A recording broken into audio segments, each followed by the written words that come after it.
Yeah. What's going on, everybody? Thank you for tuning in. It's a wonderful Sunday afternoon. Finally getting it after we've been talking about this for some time. And it's your boy Juice, Adolf. along with Adolf. Want to thank hashtag champs.tv. Y'all make sure to subscribe, tune in. This is going to be something we're doing all the time. Look for the Sports Cave on Facebook, Twitter, Instagram. We're going to do a weekly show. That's our plan. We've been talking about this for a long time, and we got some great stuff lined up for you today. Of course, we can't not mention Mr. 3K, Mr. Beltre. Did it today. He did it. We'll also be talking about, some Cowboy stuff. We're going to be very much of a Homer show today, being our first episode. So Jerry Jones, Hall of Fame, Cowboys. We got some Cowboy stuff coming up. Pudge Hall of Fame as well. Pudge Hall of Fame. It's a great day. This is the time of the year where sports is coming to, overlapping on some sports that we love to watch. We'll be talking about sports that we play. We play some softball. As you can see, the TwistedCurve softball team. We do actually have a game today. We're talking about another big upcoming event. It's kind of a nationwide thing. It's fantasy football. We're into it. We most know you guys are into it. So we got a lot of good things lined up for you. So make sure that you tune in every week. Again, hashtag champs.tv. Find us on Instagram for the Sports Cave, Facebook, Twitter. Without further ado, let's just get into it. Let's do this.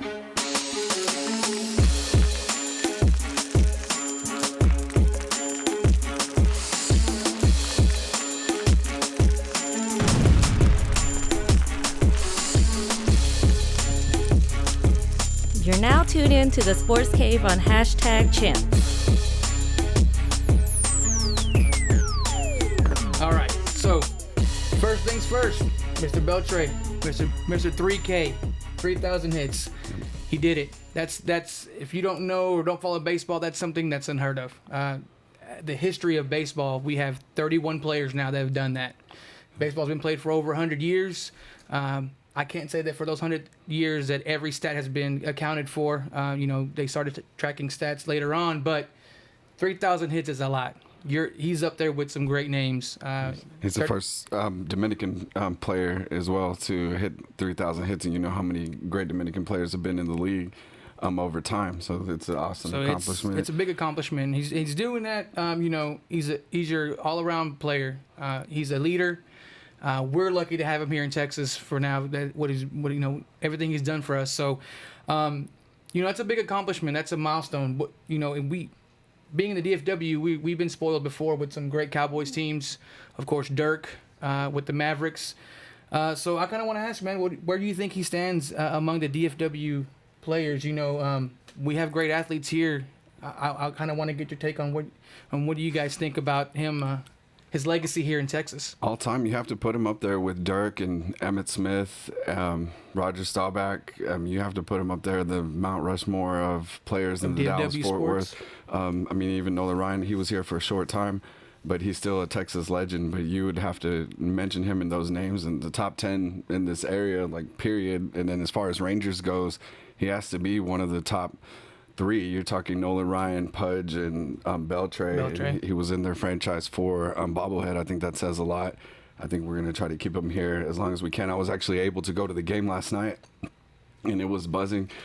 He was too short last night, and he made one hit, and we stayed around towards the 9th inning, but it was a packed house. It was 44,000 plus in the July heat. Sold out. 97 degrees at 9 p.m., and we're waiting there on our feet, hoping that we'd be able to see the 3,000. Unfortunately, we didn't get to see it today.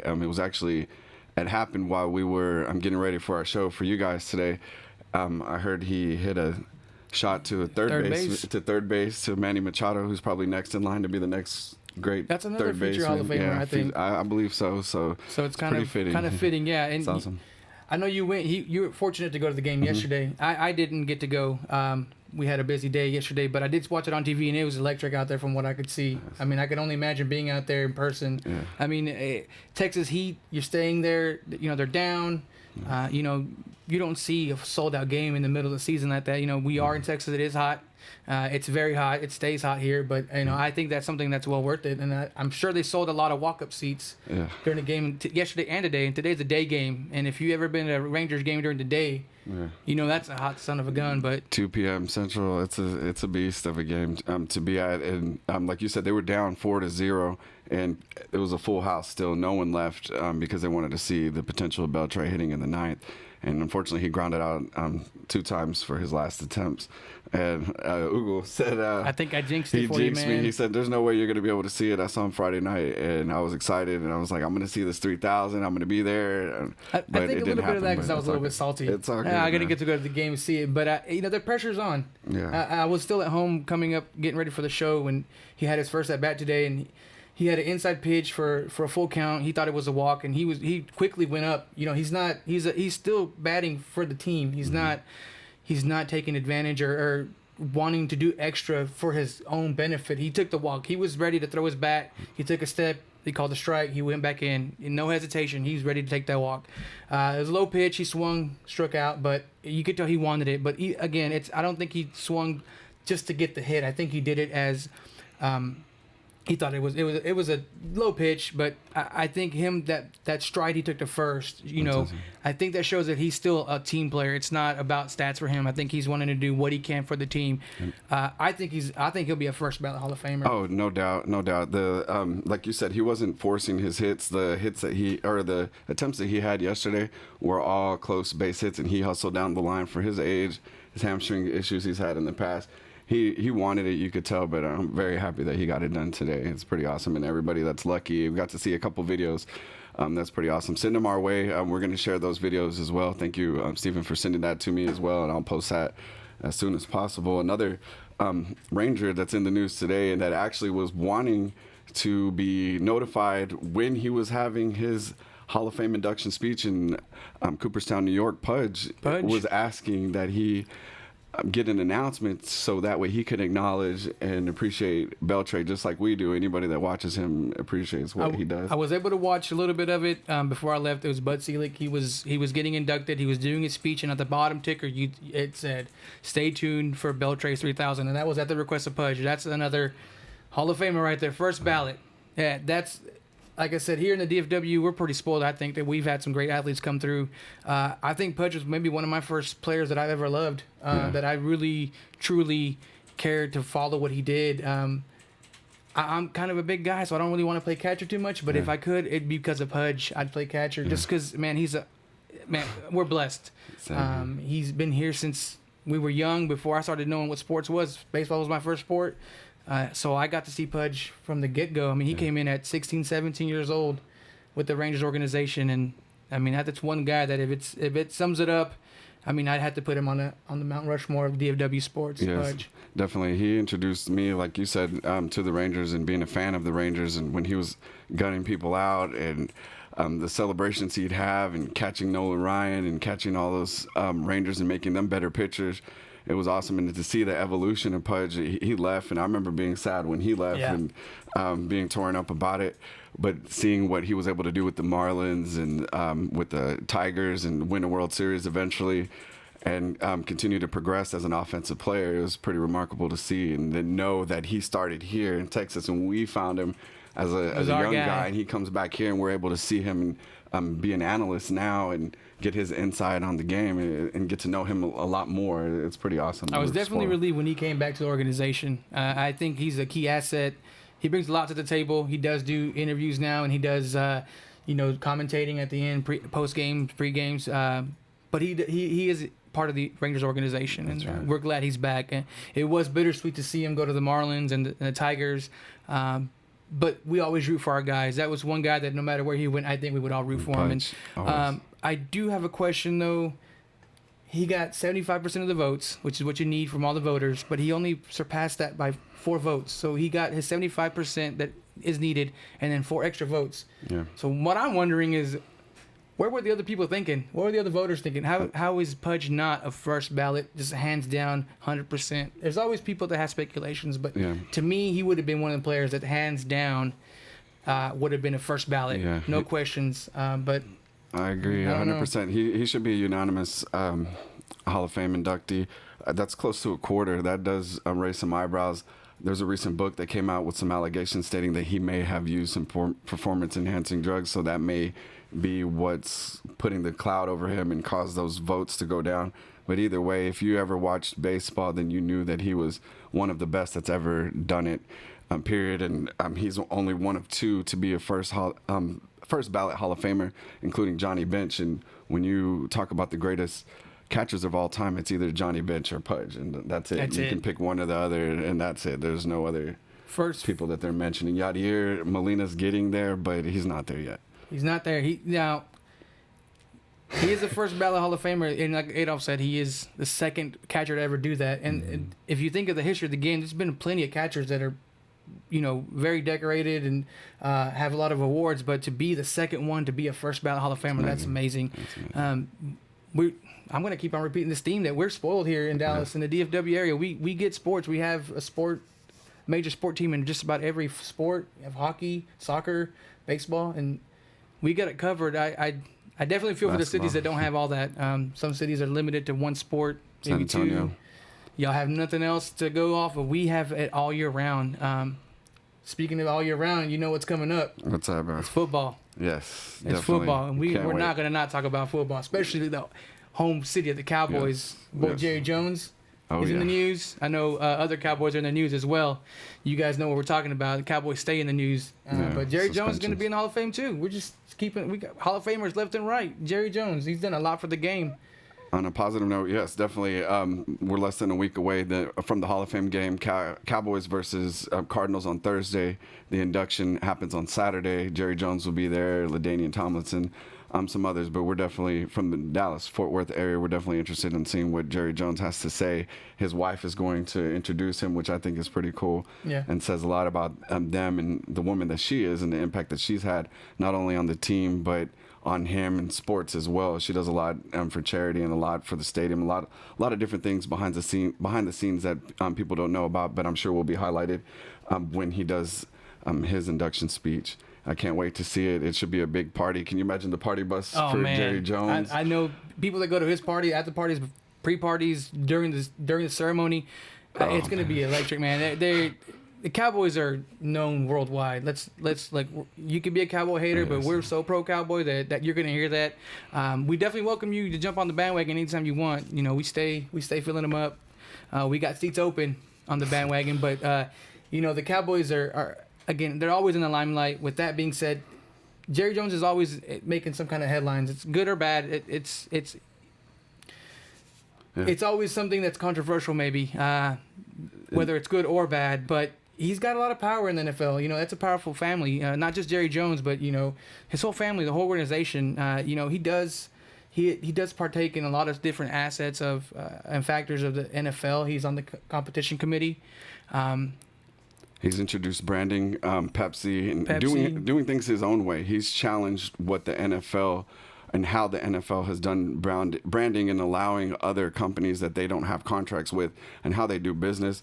And he's actually now brought them to the Cowboys a couple times to be Forbes #1 valuable team in sports. And that says a lot when you consider that's worldwide. That's everybody knows that soccer is probably the biggest, most grossing, most impacted sport in every country. Well, maybe not so much in the U.S., but in the world. It's very big, and to be above those soccer teams that make those headlines, they're above Real Madrid, they're above Manchester, they're above Barcelona. Number Yankees. one, you got the Cowboys, 4.2 billion. Then you got the Yankees at 2, baseball team. Baseball's also worldwide. But you got your football seasons, 16 weeks long, playoffs, so it's about half the year. Maybe not as prominent in other countries, but to be number one and that do it year after year, it says what they do. They're doing something right. Now I know Jerry, you don't see his advertisements that the NFL has with the Cowboys because he has his own deals. He was able to contract and negotiate that, and not many teams can do that. Jerry does things his way. I think we all know that what Jerry says it has a lot of impact. He did help the Raiders, whether how much he helped on it or not. Yeah, but the Raiders time. are going to Vegas, and I think Jerry had a good push in that. He was a big influencer on that. Yes. He's a big influencer on a lot of stuff in the NFL. I think he's one of those guys where you look at that's that guy. Let's kind of be careful what we say around Jerry, or let's not poke his buttons. Yes, and let's not forget about 3 Super Bowls that we had in the 90s. I mean, I know we haven't won a Super Bowl in a long time, and we're getting there. Cowboys haters are very quick to point that out, so we are aware of that. But he did help to win 3 Super Bowls by coming in here and making a splash. He wasn't the most popular guy at first. By firing Tom Landry, everybody hated him, especially lifetime Cowboy fans. He was the only coach that we had. He came in here and was bold enough to do that, hire the right people. He had Jimmy Johnson come in and run the team, and there was a success there. Fortunately, Jimmy Johnson left. They couldn't get along. Switzer came, pretty much ran Johnson's team. We won a Super Bowl, but that's a big deal as well. That was one of the best dynasties ever in football. And when you consider the 90s Cowboys. I think that's the best. Well, I mean, you're not going to change my mind. Yes, you won't change my mind. Now, I know there's other guys, there's other people that they will say something different. That I know the Patriots are really well. They're a good organization. The Steelers, the Steelers kind of stabbed me in the side a little bit. But we also will give credit where credit's due. That's right. Those are also good organizations, and they do a lot. There's a few top-tier teams in every sport, and I think we are there just about. With the football, for sure, it's there. The Rangers have been making the good splash here lately. The Mavericks, Mark Cuban's done an awesome job. Now we got one with Dirk. One championship. I'm afraid that's probably going to be the last one for a while, but we're rebuilding with the Mavericks. We'll see what they can do. I mean, it looks like they're going to be a potential 7-8 seed pretty much every year. Which takes us out of the lottery. But we did get a good rookie. We got a good rookie. That's exciting. Dennis Smith Jr. looks really good for being a 9 pick. He could possibly be Rookie of the Year from what I've seen in the summer leagues. They were undefeated for a while. They didn't win the summer league in Vegas, but they did win the Orlando, and it's going to be pretty awesome to see. They played good. They had a great chemistry. You could see they're working on something. You have Rick Carlisle. That's to me, hands down, one of the best coaches ever. I mean, what he can do with what he has. And I know Mark tries to get him everything he can get him, but for some reason we just can't land that big player. But I think if we start focusing in on getting better drafts like we've been doing here, I think our team's set up for success. I mean, I hope so. Nerlens Noel, we are trying to re-sign him. He tried to test the market, and there wasn't a market. So that says a good thing for the Mavs, and hopefully our chances to be able to re-sign him, because I cannot wait to see Dennis Smith and Nerlens Noel doing some pick and rolls and doing some dunks. We haven't had that in a while. We got to get Dirk another Chandler one. left. Basically. Yeah, but you got mixed emotions about him. We won't bring him up, but I'm excited to see what the Mavs do. And the Stars are also rebuilding as well. They've actually got some good draft picks coming in, some good free agents. So they're making a lot of buzz in the NHL scene. And they announced yesterday that the NHL draft will be here next year. There we go. And a fan fest. So you guys stay tuned. We might have some SportsCave stuff going on with that now. We're going to have to go check that out, definitely. And we'll talk about everything, guys. I want you guys to know that we're not just going to cover your main 4 sports or 5 sports, whatever you consider your top sports. We talk everything. Hockey. If you guys want to talk about disc golf, darts, we're going to cover everything. I mean, we want this. We're just your average fans. We're not going to consider ourselves experts. We're giving you opinions of what we think.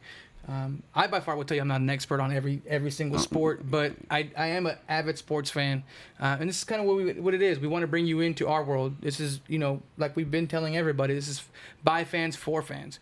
So with things like that, events coming, we're going to be promoting these events. Well, not promoting, but I'm saying we're going to be pushing to have something there. We want to get you guys engaged. We'll probably be out there. You see us, we'll have some kind of either small giveaway or some kind of meet and greet with us. And most of us, we roll deep. We were a big family. But just stay tuned. Stay tuned for all these things coming up. Follow us. Follow us on. We have a Facebook account. DaSportzCave on Twitter, Instagram. Make sure you guys subscribe to the #champs.tv channel so that you can watch these streams. We're going to try to go live. We're also going to go, these will be available for you to view. But we'll get back on track with all this recent news that's been coming out. There's a lot of exciting things going on. Cowboys news. A lot of stuff going on with Cowboys news, good and bad. And fantasy implications as well. We're going to have to start with the big elephant in the room with Zeke. There's a possibility that he may be suspended. A lot of people were saying that they wanted to put it off and not ruin Jerry Jones's weekend and not have to have him address all of these questions regarding one of his star players during his ceremony. But it is something that is expected to come down next week. Hopefully it won't be much of anything, but from what Adam Schefter and a lot of the NFL experts are saying, it's going to be at least 2 weeks. And then with recent news of different things going on with him, it could possibly be worse, and that can also affect those that are going to be trying to draft him in the fantasy drafts. We'll get to that a little bit later, but I kind of heard the same thing that you mentioned. I've heard that he was going to be okay from the whole domestic abuse situation that dwindled down. Jerry kind of spoke on that a little bit, said, hey, there's nothing there. Right. It's all speculations. And then and then that whole thing with the club happened. Yeah. And that's what is kind of, putting him in hot water again. I love Zeke. He did great for us last year, but you got to stay out of the limelight like that, man. You got to learn. You are Cowboys all-star. You're going to be in the light no matter where you're at. Now, of course, he's young. He just 21 years old. He's a young guy, so it's but we can't say what to do when he was 21 because we were probably all of us were out there doing the same thing, having a good time, enjoying time with friends. He's on vacation. You get paid a lot of money and you have a long vacation.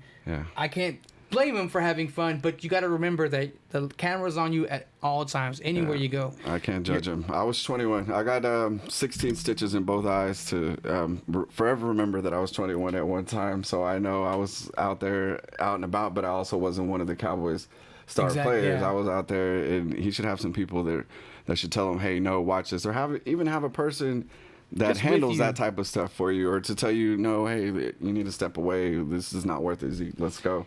And even if he goes out, I mean, he needs to have people around him that he can trust. Now, again, he's always been part of the party. He went to a big school, Ohio State. Yeah. He's always been the man. He's been the man, but when you're the man on the Cowboys team, that's a different ballgame. Yeah. Now, I'm not saying he's got to stay home and watch film all summer long and not do anything, but you can't stress enough that anything is a story nowadays with social media immediately. Now, nobody came up and saw the incidents and the conflicting stories, and the police department kind of suspended the investigation, so that's a good thing, I guess.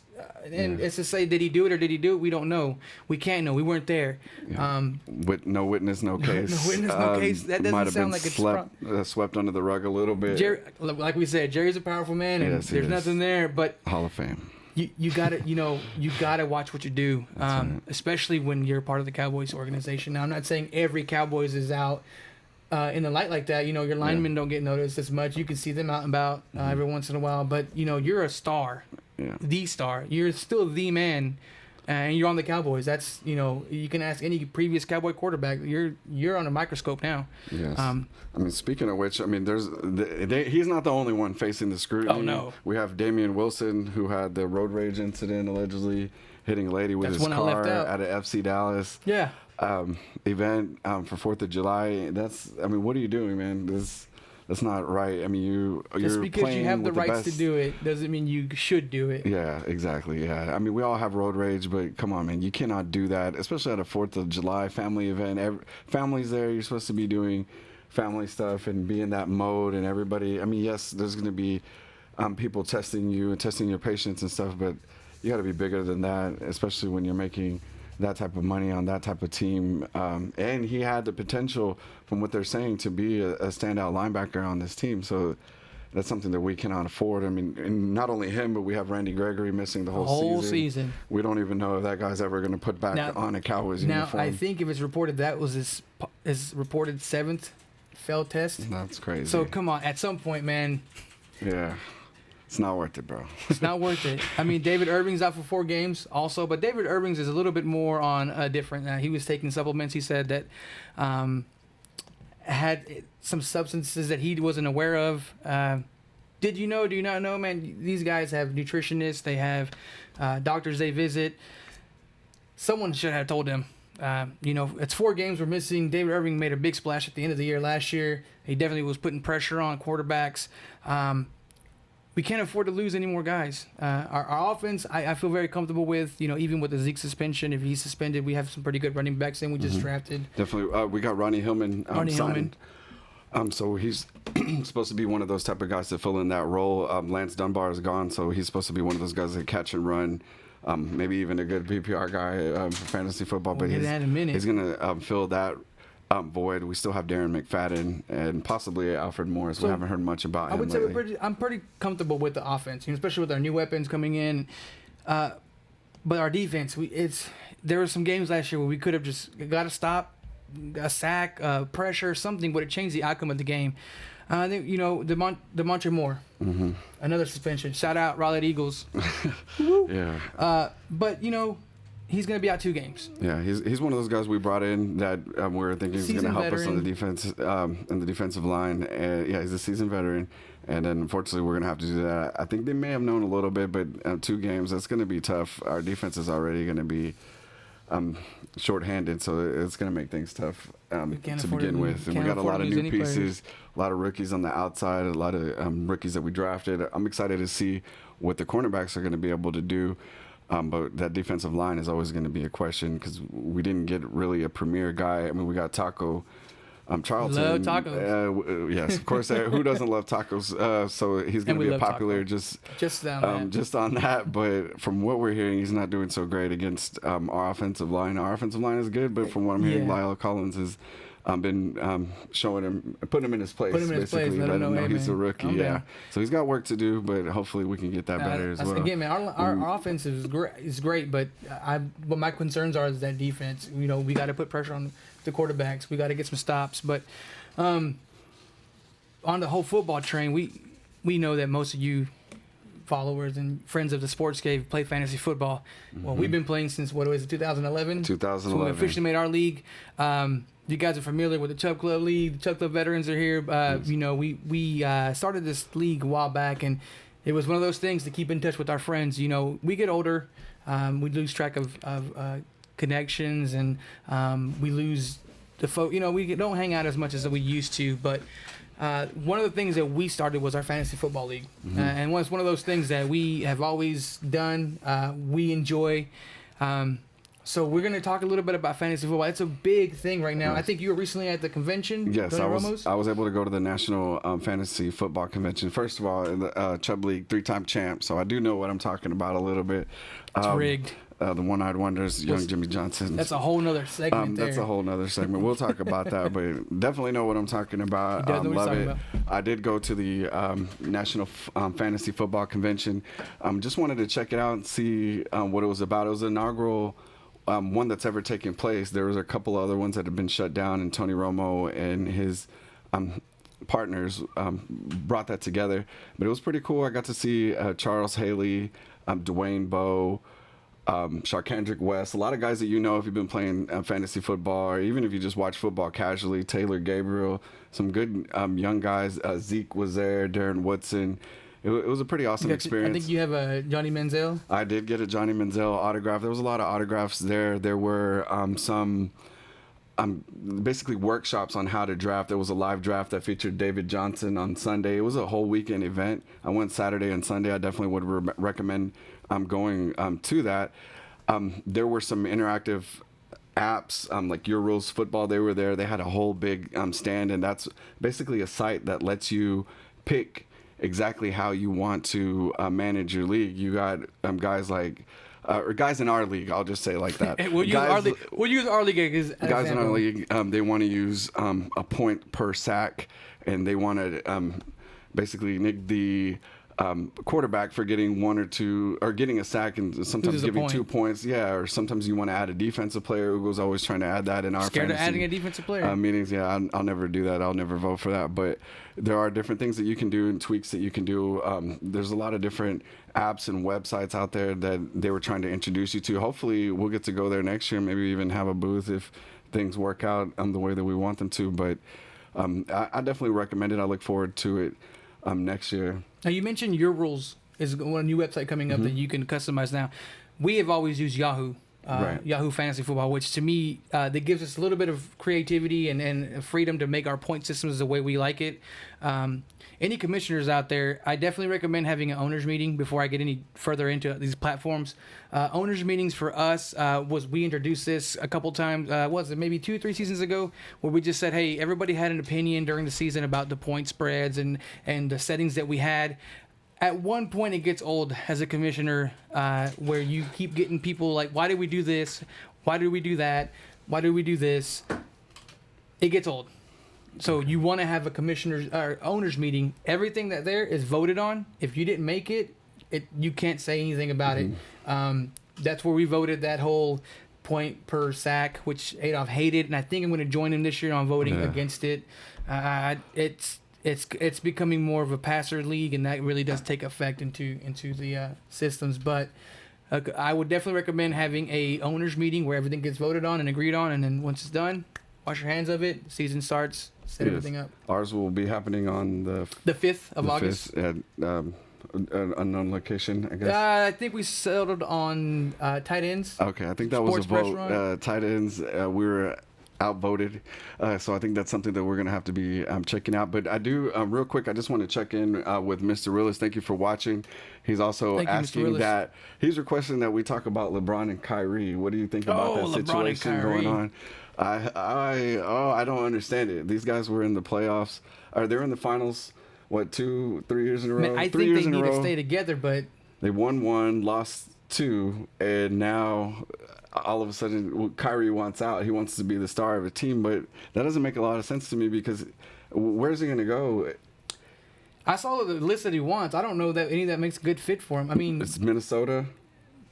Miami? No, Minnesota. I'm sorry. Do you remember the list? I know it's Minnesota and Miami were on there. San Antonio. And I'm not sure if Mr. Realist, if you know that last one. If you know the ones that he wants to join, go ahead. Feel free to chime in. To me, it doesn't make sense. Now, if my brother-in-law Chris is watching, we have these heated debates on LeBron versus the NBA and best player of all time.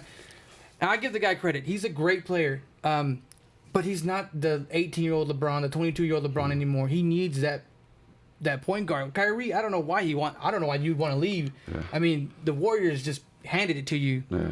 Where else are you going to go where that's not going to be a viable option, that you're going to have a contender like that? Now, I give LeBron credit. He can take a team and turn them around single-handedly, but he needs those pieces. Kyrie to San Antonio, that may make the most sense. San Antonio is a good organization, but I don't think they have those pieces there to push it further than you got to contend with the monster that is the Warriors. Right. Aldridge wasn't the star that they paid for. That they were going to get in the playoffs. So it's definitely going to see. It'll be interesting if he does go to San Antonio to see how him and Aldridge mesh. And LeBron's been in 7 finals in a row, so good luck, Kyrie, finding a better team. I love Kyrie. I'm a Duke fan. I love Kyrie. I just don't understand it. I don't agree with it. I don't know why he's gonna. I want to do that. And the Knicks is where he's staying. And come on, the Knicks, bro. Like really, like. I know you're from New York. Melo's from New York, but look how they're treating Melo. Look at how that worked out for Melo. New York's a monster, just for being from New York. There's also the Nets on the other side, and they're. I don't see why you would want to go to that mess. We have to ask Kyrie, do you really want to win? I know you want to be an all-star, but remember that you can't win alone. No. LeBron can single-handedly turn the team around, but he needed those pieces. He got swept by the Spurs. He carried that team. You got to have other players. I mean, honestly, to me, these playoffs this year were kind of boring. Everybody was waiting just to get to the finals. We knew who it was going to be. We know it was going to be the Warriors and the Cavs. Now, to me, that's a good dynamic. Like in the 80s, you had the Lakers and the Celtics. It's the same thing over and over, but it's exciting. It brings a different element into it. And I think it's one of the greatest rivalries. I mean, the Lakers and the Celtics of all time, but you can make it into something else. I don't see anybody really taking down the Warriors. I think that's a great point. I love where you're going with that. Comparing the Warriors and the Cavs to the Celtics and the Lakers, that's definitely a great comparison. And they could and have the potential to do that. And it says a lot about the Warriors, though, to make all these teams make all of these adjustments and these moves.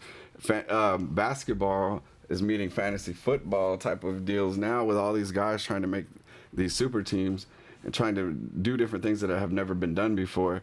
And the contracts and the deals and the money, the TV money, that's allowing all the transition. It's pretty awesome to see as a fan, but at the same time, there's not a lot of consistency other than those teams. It's hard to watch during the regular season, knowing that you're going to see the Cavs and the Warriors, but that may change some. And if he does changes, it could change the dynamic of the league if he does happened to go somewhere else. There's been a lot of moves. There's been some few moves, and I think it's all standing on, hey, who's going to take the Warriors down? But that's kind of what you got to aim for right now. It's like the Yankees of baseball. I know you like the Yankees, so we'll mention the Yankees a little bit. Got love for them. But that's kind of where they're heading. I mean, the Warriors are stacked. Yeah. Man, they're taking less money to stay together. You know, they hate. There's hate. There's a lot of hate on the Warriors. Oh, it was a cheap move by Durant. But man, ultimately, you got to win. I know it was a team that just beat you, so that's why it makes it look worse. But like his mom said, why wouldn't you want to move to someone that can get you where you want to be? Ultimately, it's players say they play for the love of the game, not the money. But at some point, the money and the winning has to take some kind of consideration into it. I know it would for me personally. Yeah. I'd want to win. I just don't see Kyrie winning anywhere else. I'm not saying he needs LeBron, but he's gonna have to go to a team that fits in, that has those key components that someone that could put up LeBron type numbers or other key assets that'll help him get to that point, because he can't. I don't think he can do it on his own. I agree. I don't think he can turn the team around like LeBron was able to. You put LeBron on Minnesota's team, they're going to the finals. I mean, that's as much as I hate to say it, MJ's my dude, but LeBron can do that. I don't think Kyrie's on that level yet. No, I Not agree yet, completely. at least. I agree completely. And moving on, you touched a little bit on fantasy and going back to fantasy football. I'm sorry. Thanks. Thanks. Go ahead. No, I was thinking our viewer. If you guys have questions, man, we'll chime in. Man, we're here just to talk about whatever you guys want to talk about. We have our key points, but if you have a question and you want to chime in, feel free to type it in. We'll listen to it. We'll answer it. And if something we can tell you or fill you in on, we're more than happy to engage with you guys. So. That was a good question. We appreciate that. I didn't know you were so fired up about Kyrie Irving. Well, like I said, I'm not your expert, but I dabble a little here, a little there. I mean, that's awesome. I mean, don't let this pretty face fool you. That's awesome. So bro. back onto fantasy football, we were talking about platforms and what we use, and how I definitely recommend commissioners to have a meeting so that your guys and your league are all on the same page. But new sites like that, like your rules, the new site. Now, maybe something we can look at it for our league. We've always used Yahoo. I've played on ESPN before. I didn't like it so much, maybe because of settings that I played on. And then I've never played on the NFL networks or the NFL's fantasy, but I've heard atrocious things about it. I don't want to try. I think our league's good with the Yahoo that we use. Yeah. We can kind of sit down and like we do in our leagues. We voted on a few years ago to do PPR, which is points per reception. So any running back or receiver that catches the ball gets a point. Now, some guys really hated that at first, and then the guys that hated that ended up loving it. Shout out to Chris. He had a big thing about it, but he didn't go to the meeting, so he could vote on it. Yep. Can't pout about that if you didn't say anything. If you didn't say nothing, you got to stay on. You can stay on your team, or stay on in your league. Make sure you guys know. All you fantasy footballers, make sure the settings are changed. Your commissioner don't have these meetings, that you're well aware, so that you know how to draft. On ours, we also voted to do, because we have 12 people in our league, it's competitive, and we kind of know how each other. We know how we draft. We know each other. We know whose booze is who. You know, so everyone's got their boo who they draft every year. A couple seasons, 2 or more seasons. Waiton's mine. Carson Palmer was last 2 for mine, 2 years in a row. Everybody takes my boo away from me for the most part. Everybody knows whose boo is who, but I guess Delaney Walker maybe. Yeah. There's a couple guys out there that I usually tend to lean towards. But a lot of people have tendencies, and then you got guys like our boy Fredo, who's a wild card. You gotta have a wild card. Never absolutely know what they're gonna pick. Shout out to Mr. Mesa, number 24. Yes, you gotta have a wild card. This is the type of guy that at one point drafted Vinatieri in the 4th round. Third round. We looked at it. It was 3rd round. Vinatieri. Yeah, so you need guys like that to shake the drafts up a little bit, to let you know that. Or you have your format, you have your listings. I'm a personal paper guy. I need paper and pen to cross out the names of who's going. But then you get your wild card, and you might as well throw the rankings away. And you have to write them in. That's a good point. Tools that we use. Anybody wants any tips? I definitely don't recommend, if you're gonna go do a live event at a restaurant, don't take a laptop. I think you learn that the hard way. Yep. It was hard you were fumbling around and messing up your picks, but. You do have to have a wild card. Now, not to discredit Fredo for his amazing picks sometimes, but he does have sleeper picks that we are stunned about. And we all come up with the format. I know my personal format. I have it, either with a running back, wide receiver, whatever I want to go in different rounds. I have it set, written. I want to fill in my sheets. Then you get a wild card who picks Dak Prescott in the third round, who was before we knew that Romo was going to be out. Before we knew, Romo times. had just got. It was that same. We were driving there, and then we were talking. Did you see him get hit? Like, oh man, he's gonna be okay. Yeah. He picked up Dak Prescott in like the third or fourth round, and we're like, what? Let's okay, and then. He gets one every year. Yeah, every year. Randall Cobb as well. Randall Cobb was one of his. We're like, we wrote in Devonta Freeman one time. Yes. We laugh at him, and then later on we come to regret that laughing. Not all the time. He does draft 3 tight ends a year. Yeah, that's that we know. Not that we didn't research on your draft picks, Alfredo, but we kind of threw you in as a wild card. But that's not a bad thing because it does shake things up a little bit. Most of your formats, depending on your point settings, that's how you draft. Ours is passer friendly, but it's also one of those leagues that you kind of have to have a running back if you're not going to do. If you want to do good, you're going to have a running back. So it plays factors into everything. That's definitely. And Priscilla Espinosa saying that 82, her boo 82. That's also his boo. That's my boo. Now that doesn't always necessarily play into the reason why I draft him, but. That is my boo's boo. So y'all could cheer him on together. Yeah, it's hard not to cheer for him, but it's complicated. You can ask her. I don't know. I don't know how if any of the other wives are watching, or girlfriends, wives, baby mamas are watching, but I know my wife, my beautiful wife Priscilla, she definitely gets upset when I am rooting for someone on another team that we're playing. Right. She kind of questions it, but I let her know, hey, at the end of this, if we win, we get some money. So, it's tough to watch football if you're just an average fan and you're just now doing fantasy. You're gonna have to learn to root against your team for certain things. You want your players to get your points. We're competitive in our league, and this last year we had like maybe 6 people fighting for the last playoff spot. That's how competitive it was. We've been drafting with each other for the last 5-6 years, so we kind of know which way, who's going what. And right. I mean, just look at the NFC East, for example. The Giants, the Redskins. And the Eagles are going to have a lot of weapons that you're going to have to draft and root for against the Cowboys. I'm pretty sure I'll have some of those Giants on mine. Yeah, man, it's stacked. Terrell Pryor. And actually, while we're talking about it, Mr. Willis is asking who's a fantasy sleeper. And keeping it in the NFC East and keeping it local, I think Ryan Switzer is somebody that you're going to have to look out for. Cole Beasley was a viable option last year. And Switzer is also going to split some time in that slot position, and they may even go double slot. So that is someone that you may have to look out for, because when you look at it, you have Dez, Terrence Williams, Jason Witten, Cole Beasley, Ezekiel Elliott. You have a lot of weapons that you have to account for. So I would definitely keep an eye out on Ryan Switzer. You may be able to get him as a last pick and be able to get some production, especially in a points per reception league. He might be a sleeper. Now, you also may want to just watch and see who Alfredo drafts. He'll have a sleeper in there one way. I know I've used his sleeper picks in my other leagues, and it didn't always pan out. But I think Switzer's a good pick. I think with all the weapons he has, and he doesn't have any film on him, I think everything that happened last year, I think Cole's going to get a lot more attention. Cole Beasley's going to get a lot more attention than he did in previous years, especially with him being considered Dak's favorite target. Dez is always a threat.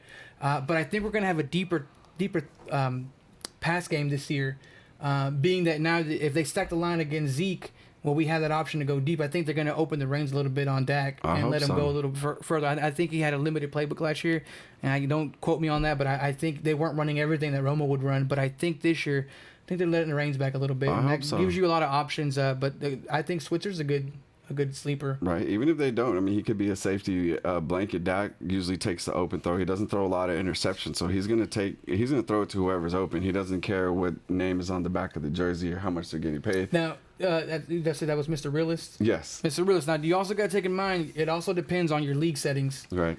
In our league, Switzer would be a good pick because if he does get those receptions, that's a point for us. So definitely always keep in mind your settings. We change ours here just to kind of accommodate our league. But it really does depend on what settings you have. Let's say you're not in a PPR league. Someone that I would look at is Isaiah Crowell. He had a strong year last year. He has a lot of touches, a lot of red zone opportunities.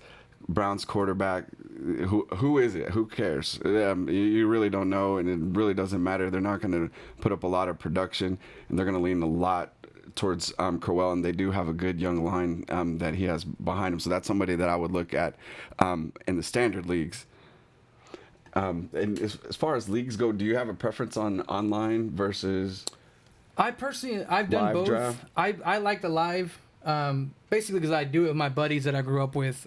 But I prefer live because you get the feel that you're doing something. You get to we make fun of each other at every pick. That's the best part. That's the fun part. Like, he's a hurt, or every time we get a draft, like, he's he's suspended, right? We hear that like 50 times a night. But I personally like the live. You get the more feel of being around, the camaraderie, making fun of the picks. Man, we usually do ours at a restaurant that provides us a board, and they give us free food. They give us free food. Free. How are we not gonna take free food? We're if you guys, we love it. Man, we're big guys. They give us I think last year we had $50 of food items that we can, choose on whatever we wanted, and we got appetizers, and you come in, you eat, you talk to your friends, and then we sit down and get to business. And that's right. It's good to be around people. We razz it, like I said, Fredo for his picks, but I mean, he I think he enjoys it. He didn't complain. Yeah. I mean, but to me it's fun. Now everything, I think both have their advantages and disadvantages. Yeah, I mean, you don't have online. It doesn't take as much time. You don't have Definitely to get together at one destination. You're able to include people from all over the country, all over the world. That's a cool part about it. I don't know if you've ever done an online draft and had your Wi-Fi disconnect or your computer disconnect, and then you got a couple or a few players or a whole team of players that you never would have drafted, but the computer said to do so. That's part of it. A part of the reason I don't like the online is, what if someone does auto draft? To me, I am just completely against the auto draft. If you want to play, you should be there to play. I want the room for error. I want people to be able to pick Adam Vinatieri to be the dead horse.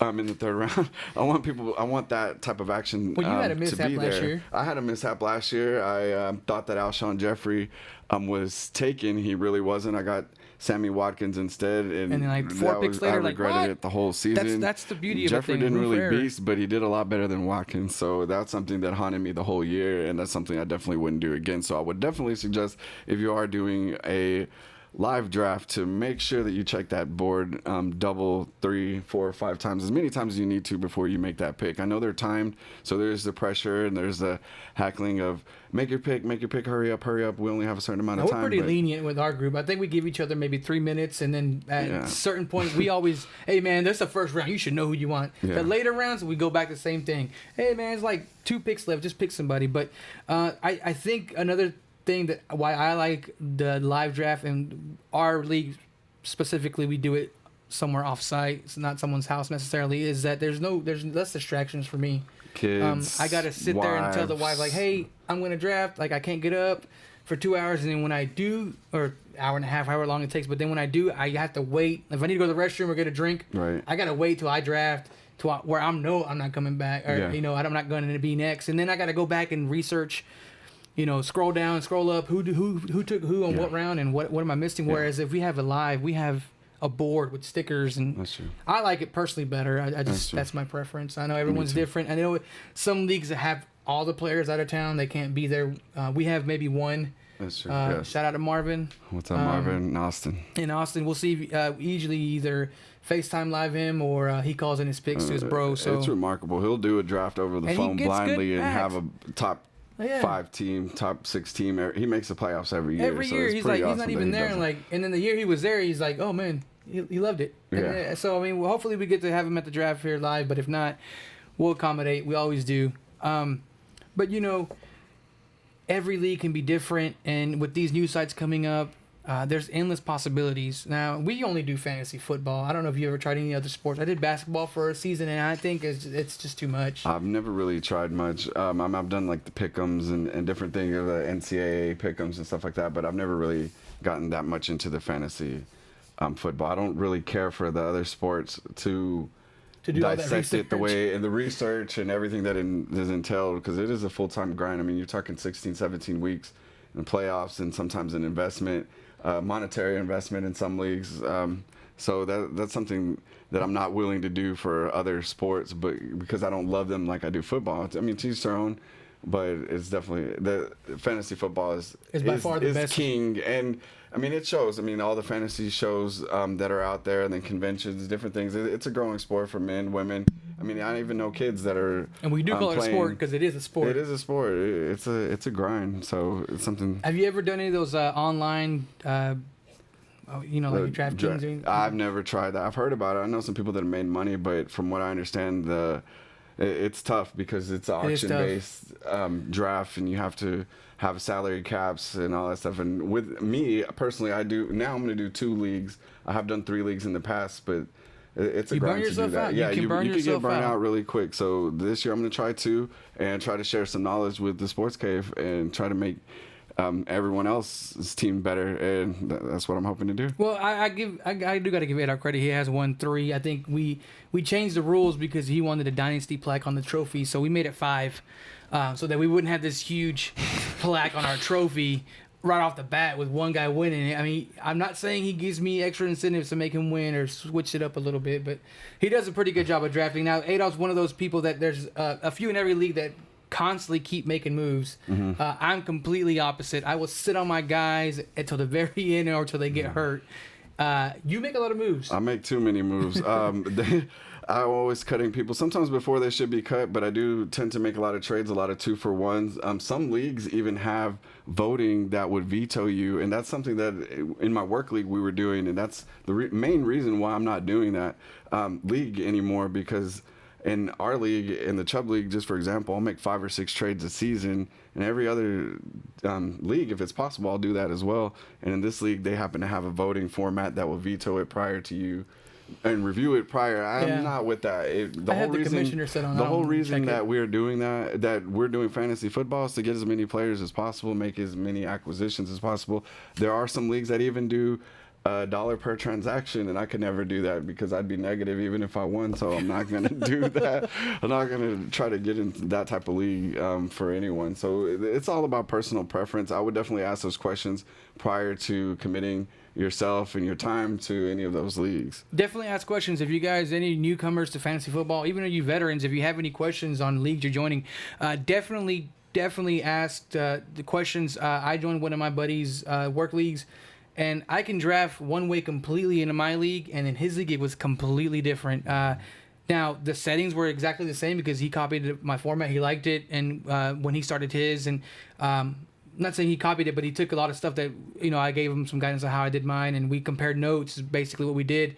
And I joined his league last year, and the way they draft, it was online, which doesn't make a big difference because I felt like I knew what I was doing, but their settings were a little bit different, and some of the way they draft can definitely alter your draft, and then you put you in a different mindset. Yep. I'm just comfortable with ours that I know exactly where we speculate, we start having a good time, and we stay, you start talking too much, and then by the end of the day you're like, oh, you stole my pick. Well, you shouldn't have said nothing then, I guess. For you salty ones last year. I didn't take your picks. You just talked too much. But that happens too. You can give information out to your buddies. Oh, have you seen so and so and so and so? Yeah, I'm the worst about that. But that's why I'm gonna tone it down to 2 leagues and try to share it with y'all. And if y'all happen to share something that works, please let us know and give us a shout out, and we'll do the same for y'all. Y'all share with us. I mean, we want to help everybody win as much as possible, especially, but not those in my league. But you don't want to draft. But I mean, Le'Veon Bell, we bro. definitely want to help each other out, throw some ideas off each other. I'm a very open-minded sports fan. I'm a Cowboys fan first of all, but I rarely get any Cowboys because we are in Dallas, and most of the Cowboys are taken way before I would ever draft them, or I was thinking of drafting them. So. And it's hard. Every style is different. But one thing that we also wanted to talk about, changing from fantasy football to adult sports. Ourselves, the Sports Cave, we have been playing some softball and Audubon. Now, we say playing softball, but man, there's sometimes where we kind of been standing there. Yeah, there's been some bad news Bears moments on the field. It's been a rough year. This is definitely a learning experience, a humbling experience. Back in the day, 2007, 2008, Them Diablos, 2009, we Shout were out to known the as the Diablos. We were winning our leagues. We won at least 2 or 3 leagues. And we're moving up in the divisions. Yeah. We played okay in some tournaments. Now is a different story. We're 1-6. Today we're trying to avoid going 1-7, so that's something that we can move from second to last to third to last if we win today. We got a big game today. We actually have a game in less than an hour, or in about an hour. So we're gonna go to that. But the good thing about softball is we get to see each other every week. We get to see the families every week. Everybody's family gets together, and we haven't had that in a long time. So that's the most important part about that. We got some of our friends have their parents out there, and I mean their kids, and everyone's kids plays together. It's a once a week type of thing. Kids, it's hot and it is humbling, but it's been an awesome experience. We are a little bit more out of shape, and it does take a little bit more icy hot than it used to. It does. I think I definitely have never really believed in the whole stretching thing, but I think now, I think I gave you some tips on Friday how to stretch your arm out a little bit with my chiropractor, because I have one now that I'm older. I talked to the sports medicine guy, and I told him that I just went out and swung a bat, and my shoulder was killing me. And he's like, all right, well, stretch this way and do this. And I was like, he's like, do you stretch before the game? I'm like, yeah, I do. And I don't. You weren't doing it right. I wasn't doing it right, but definitely stretch before and after. You got to have a cool down session. Maybe we'll have somebody that does a lot of training and workout. We got some people that we can talk to, definitely, and maybe we can do some exercises to show you, especially once you're getting up there. We're in our 30s. We used to play when we were younger. We played all day as kids, and we played a few years ago. We took a few years off. We just started again this season. Hopefully in the fall we'll play again. But it's been awesome to be able to do that. And we did have a long break between we picked up again a few years. And we played a season a few years ago, but that was kind of one and done in a league that we didn't really like. I won't mention the city's name, but their rules were just horrible, and the field was really great, but it was. Richardson you're talking about? Okay, Richardson, the field's not great, bro. Well, the infield was. The infield was terrible. There's rocks in the infield, so if you had to slide, I'm a slider. That's how I hurt myself the first game. Trying to dive into third. That their dugout was really nice. Okay, the dugout might have been nice, because we could fit in that. When we play it in Garland, and they're kind of tiny, and we're big guys. Yeah. Over there, you could do somersaults and sit around and talk. But I do remember the rocks. The complex was nice. Yeah, to each their own. Definitely, but it's been fun. If y'all want, come check us out. If y'all are interested in joining the team, let us know. We might have some openings in the fall. We'll have some tryouts. We're very strict. You got to be on par with us. Timing 40s and having a combine. Now, we are playing some guys I think are a little bit younger.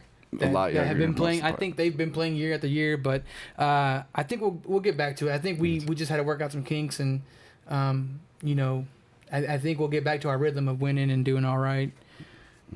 Any upcoming things we want to talk about before we wrap it up? I mean, we have the draft coming up on the 26th. Hall of Fame game is next week, and we'll be watching that. The Pudge bobblehead is something that we'll personally be going to. A lot of us on August 12th, on Saturday, they're going to be giving away a Hall of Fame Pudge bobblehead that'll be similar to this with the Hall of Fame plaque. So we definitely want to go out there and represent. If you want to, we're going to be tailgating. If you want to do anything like that before, then please let us know. Give us a shout out on any of our websites on our page or in our future shows, and we'd love to have you out there joining with us and just having a good time and supporting the Rangers. Little known fact, there is a big market out for bobbleheads that I wasn't aware of. The bobblehead gang. I went to the man cave on Friday, and it's a lot deeper than I thought it was, just getting bobbleheads. So if you guys have any interest in learning more about that, we'll be covering some, having a segment maybe on bobbleheads. And, it seems like it's it went from trading cards back when we were younger to now maybe memorabilia, collectibles. The DaSportzCave is big on that. We're all about collecting, meeting players. If you haven't seen the man cave or the DaSportzCave, you got a good collection there. Go and start it. Appreciate that. It's a lot more than what I thought it was until you're there. You see pictures here and there, when you're doing live videos, but actually being there and seeing all the collectibles. This guy's talking about like autographed bobbleheads, hockey pucks, baseball, jerseys, baseball, everything. Football, so feel free to share your man cave if you have any. I know we know a few guys that follow us and are in the movement that have a pretty good start off or have a good collection of memorabilia. But if you have a man cave and you want to show it off, man, give us a shot. We may have you on. We may show your pictures. But we want to engage the community. It's for you. It's for fans by fans. Tailgate for the bobblehead. I know Adolph's going to be there. If it's a bobblehead, he's going to be there. I'll be there. The DaSportzCave will be there. We'll be there with Joel. We'll be cooking out. But yeah, we are open to seeing everyone's man cave, everybody's teams. We're Cowboys, DFW fans, but I'm very open on that. We're open I grew up on man watching cave. the 49ers and different teams, Lakers, different Yankees. teams. So I'm very open-minded. Yankees. So we're very open-minded to hear different opinions and see different things. That's basically the premise on how all of this started. So we definitely want to see what you have, and be also on the lookout for different raffles that we'll be doing for different things. We'll keep you posted on that on our sites. And of course, we're always open for trades and bobblehead trades, autograph trades, anything. These guys are. I'm telling you, these guys are legit on their bobblehead game. I didn't know it was deep. I learned that there's a bobblehead Hall of Fame in Miami. Yes. I don't be surprised if this guy makes it out there. I'm trying. There's actually one that's going to be opening in a different location, and they're taking basically sponsorship for then. You get a free, you get a $50 bobblehead and an induction into the or you get a vote into the Hall of Fame. It's pretty cool. You could check it out online. We'll be posting different links for different stuff and bringing in different bobbleheads to show y'all what we're talking about. But we're definitely excited, and thank you for tuning in to see what we have to say about everything, and we want to share everything with you as well, and we definitely look forward to Feel free to comment, feel free to ask questions for future shows. Don't forget to subscribe to the #champs.tv. Follow us on the Sports Cave. We're on Facebook, Twitter, and Instagram. You guys can reach out to us on our personal pages. But anything you have questions on, any future suggestions, or if you guys just want to say that we did a horrible job, that's fine. Post on there. We want your engagement, but definitely feel free to suggest anything. If you guys want us to touch on any subjects, feel free to chime in when we're live. Send us messages, anything that you're interested in. Again, we're all about sports. It doesn't always have to be about sports. We're also pretty knowledgeable on current affairs. A little bit of everything. Music, anything. I mean, it's basically the Sports Cave. It started on sports, but if you guys have questions on anything else, opinions, questions that you want us to answer, feel free to let us know. Yeah, topics throughout the week. If you have any suggestions, topics, anything, critiques, anything that you want to let us know throughout the week, and we'll try to incorporate that into the next show, and we'll try to do better. Yeah, we won't just veer off completely away from sports, but if you have a question on something current event or pop culture, a movie that you thought we watched or is coming out, I mean, anything, just let us know. I mean, we're here to answer your questions. It's we're fans of a lot of things other than just sports, but sports is our main thing. So we want to thank you for tuning in. This will be up to watch later on. So again, make sure you hit that subscribe button. We want you guys to be engaged. Questions. Thank you, Mr. It's Real. Is that his name? Yeah. I don't have we'll call him Mr. Realist. Mr. Realist. And thank you. And Priscilla for chiming in. Tech Rod's Wire as well for your comments. Thank you all for your input. Thank you for tuning in. This is our first show, so we're definitely stoked that we had any input. Thank you, Tony. Big shout out to you as well. Thank y'all for y'all's support. We're going to continue to do this, and it's going to grow. We want an online community, and we're happy to be here. And the goal is to expand. I mean, this is our first one, and we're here in DFW, but if we can get Sports Caves around the nation, that's our goal. Yeah. We want to hear from everyone all across. So we want to thank you again. I can't tell you how much we appreciate it. Please hit that subscribe button. Follow us on Facebook, Instagram, Twitter. Join the movement before it's too late. We'll always welcome you, but you can say you over here from the start. So we appreciate y'all, and thank you. And thank you, Laura and Mina, for your support on the project as well. Appreciate it. Thank you for watching the Sports Cave on #champs.